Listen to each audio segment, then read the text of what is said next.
السلام عليكم. عاملين ايه من فيديو جديد؟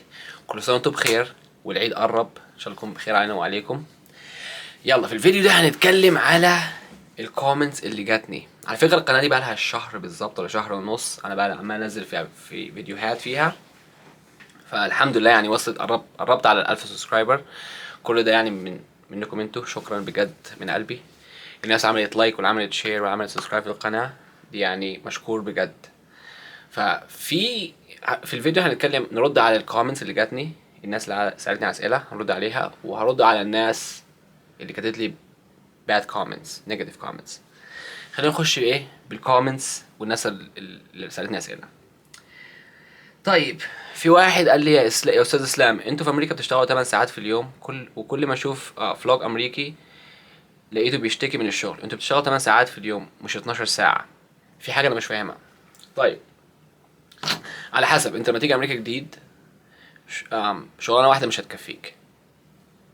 يا اما مش عارف انا، يا اما لو جيت من بلدك، ما اعرفش انت جاي منين، جيت من بلدك معاك دكتوراه ومعاك شهادات ممكن تشتغل، بس عامه يعني نتكلم ريل توك، نتكلم في الريل توك، ماشي؟ ريل توك. لا، انا لما جيت اشتغلت شغلانتين. هو لما اي واحد بيجي البلد بيشتغل شغلانتين، فانت تلاقي نفسك شغال اكتر من 12 ساعه في اليوم. طيب، في شغلانه هنا بتشتغل بالساعه. طبعا في ناس كده بتشتغل بالساعه، وفي السالري. السالري ما حدش بيتكلم عنها. انا شغال بالسالري. سالري ايه؟ في hourly وفي سالري. الاتنين نفس الموضوع. الفرق ايه؟ الاورلي احسبها ان hourly كل ما بتشتغل بالساعه بتقبض حقها. يعني مثلا اشتغلت 40 ساعه هتاخد 40 ساعه، اشتغلت 41 ساعه هتاخد 40 ساعه، والساعه الزياده دي هتاخدها ساعه وساعه ونص. فاهمني؟ طبعا الريتيل والمحلات التليفونات ومحلات الهدوم والحاجات دي كلها بتدوك بالساعه. طيب المحلات بقى الايه، مكاتب وكده، بتدوك بالسالري. السالري بقى ايه؟ في فوائد، في حاجات حلوه وفي حاجات وحشه. السالري انت برضه ينفع لازم تعمل في الاسبوع 40 ساعه وتعمل في الاسبوعين 80 ساعه. بس ايه الفرق؟ ان انا مش محتاج اعمل 40 ساعه في الاسبوع. يعني ممكن اشتغل 5 ساعات في اليوم، النهارده بكره اشتغل 12 ساعه، عندي 5 ايام اعمل فيهم 40 ساعه. يعني اشتغل 5 ساعات النهارده، بكره اشتغل 10 ساعات، بعده اشتغل 3 ساعات. فاهمني؟ لازم اعمل 40 ساعه في الاسبوع. فمهما حتى لو ما خلصتش 40 ساعه في الاسبوع، مثلا عملت 25 ساعه في الاسبوع، الشيك بتاعي بيجي لي مكتوب فيه 80 ساعه في الاسبوع. فده السالري بتاخد المبلغ كله، حتى لو خدت اجازه، لو مثلا رحت بدري من الشغل مدفوع، لان السالري خلاص اتحدد عليك. فاهمني؟ الحاجه الوحشه فيها بقى ايه؟ ان ممكن ايه، لو الشغل مثلا ممكن في يوم تعمل 100 ساعه في الاسبوع، ومش هيدوك ساعه وساعه ونص. انت شغال بالسالري، خليك معايا مركز. السالري مش هيدوك ساعه ونص، انت كده شغال سالري.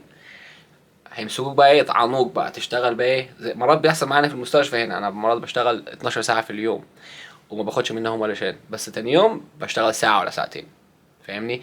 طبعا لو انت شغال بالاورلي، معناها انت كل ساعه بتشتغلها هتاخد فيها فلوس، ولو فوت ال 40 ساعه في الاسبوع هتحسب لك ساعه بساعه ونص. فاهمني؟ ففي شركات بيحس الموضوع ده بيأثر عليهم، هي it's not good, they're gonna lose money. عشان كده بقول لك ايه، salary احسن. فان شاء الله يكون الجواب يعني رديت على السؤال بتاعك. طيب السؤال التاني، في ناس بتقول يا اسلام انت ما كنتش تقعد في المنطقه دي 16 سنه. مش مجبور. كلام مظبوط، مش مجبور. بس انت لما تيجي جديد ومعكش فلوس، هتروح تعيش فين؟ انا عايز 16 سنه لان ايه، الواحد لما بيجي خليك كده منطقي، خليك كده واحد مركز، كده واحد ايه، احنا مش عيال صغار. لما تيجي البلد ومعاك عيله، امك وابوك واهلك ولا مراتك وعيالك، الموضوع مش هيبقى سهل ان انا اخد نفسي كده واروح يلا اروح اشوف لي حته تانية انقل فيها.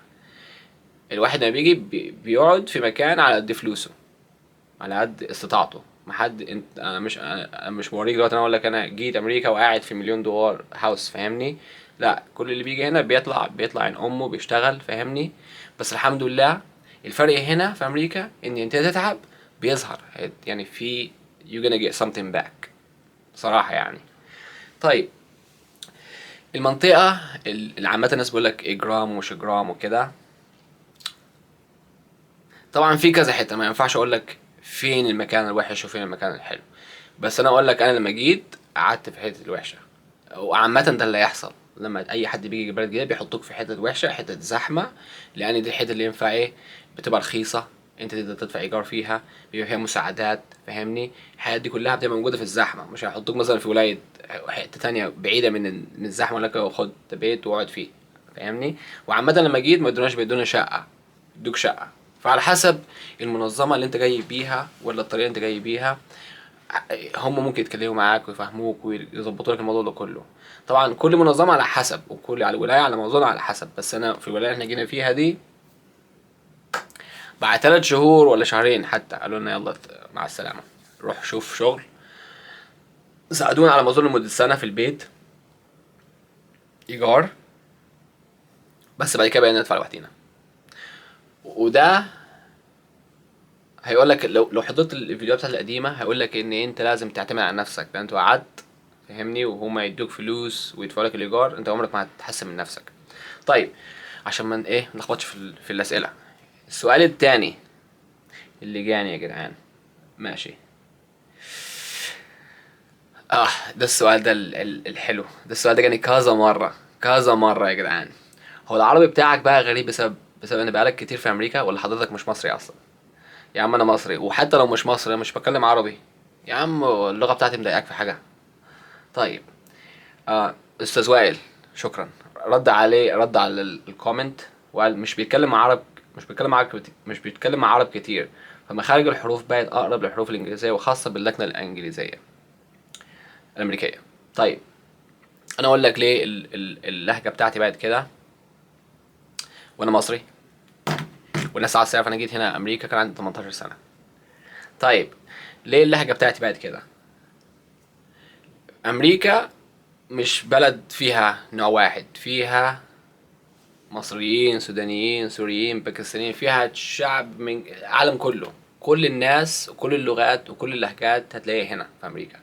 فانا اصحابي من جميع نواحي، عندك صحابي من باكستان، صحابي من السعوديه، صحابي من المغرب، من تونس، من سوريا، من السودان. يعني انتوا شايف عبد الله في كذا معايا في فيديو كذا مره. عبد الله برضه بص العربي بتاعه متدهول.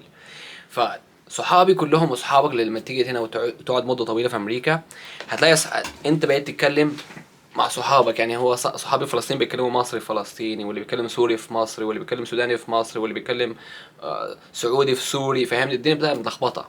وده اللي بيحصل، وده اللي حصل معايا يعني. لان في ناس بقى تقول لي انت عاوج لسانك كده ليه، ما تتكلم عدل، فاهمني؟ يا عم انا ضايقتك؟ انا عملت لك حاجه؟ يا عم لو مش عاجبك الطريقه بتكلم بيها، شوف لك فيديو تاني يا عم، روح في كذا فيديوهات، فاهمني؟ معلش لو الطريقه بتاعتي بتضايقك وصوتي مش عاجبك، يا عم ما تعملش لايك ولا تعمل شير في القناه ولا تعمل اي حاجه. مع السلامه. have a wonderful day. easy. ماشي. طيب. في اسئله تانية يا جدعان، خلينا نرد عليهم.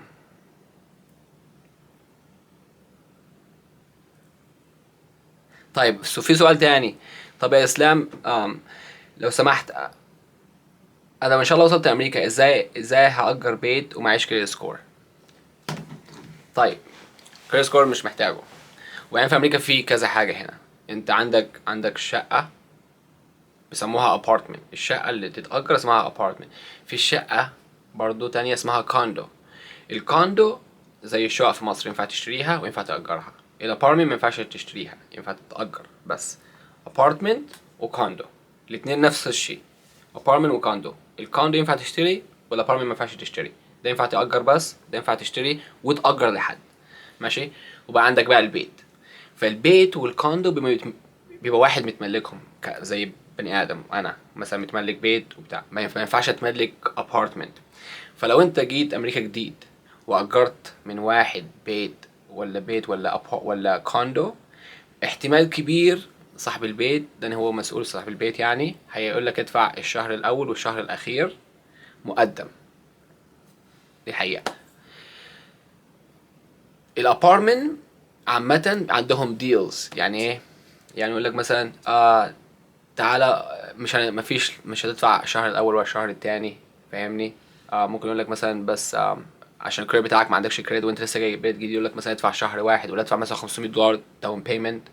الداون بيمنت دي بتاخدها لما تطلع من الليس بتاعك، عملت معاهم سنة عقد، بعد السنة ما تنتهي خلصت الشقة نظيفة بيدوك ال $500 بتاعتك تاني.